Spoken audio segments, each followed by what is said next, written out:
Friday, February 21, 2014, and these are all chemically sprayed clouds. You can see the bands of spray that were released.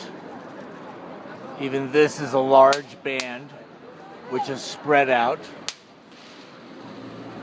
And this is what they're doing.